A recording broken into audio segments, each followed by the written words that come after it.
లలిత jewellers గుండుబాబు ఉన్నాడు. ఏంటన్నాడు, నేను చచ్చిపోయిన తర్వాత కూడా ఎవరైనా వచ్చి నాకు బంగారం కావాలంటే నేను లేచిపోతాను అన్నాడు. అది అతని కాన్ఫిడెన్స్. అది చచ్చిపోయిన లేచి వస్తాడంటే అది అవ్వదు. కానీ అతను చేసిన ఇది బంగారం వ్యాపారానికి అతను అంత పట్టుబాయిస్ అయిపోయాడు. ఈ రోజు ఈ స్థాయిలో ఉన్నాడంటే కారణం కన్సిస్టెన్సీ, కాన్ఫిడెన్స్, బిలీవ్. అనుకుంటాం ఎవరో మోసం చేసినా ఈ బ్రాంచ్ ఉంటాయి కదా, ఒకరైనా మోసం చేయగలరు. నమ్మకస్తూ ఉంటారు.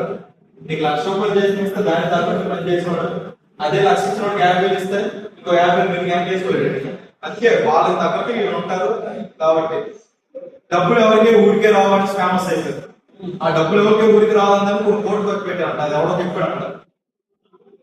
అలా ఒక్కొక్కరు యూనిక్నెస్ అదే, ఇన్నోవేషన్ అంటే అదే. ఐ అంటే ఇన్నోవేషన్ అని ఒక అబ్బాయి చెప్పాడు. ఇన్నోవేషన్ అని మీకు తెలియదు. సో అంటే కాలేజ్ లైఫ్ లో మీరు చేయాల్సిన డూస్ అండ్ డోంట్స్ లో చెప్తాను. బెట్టింగ్ జోలికి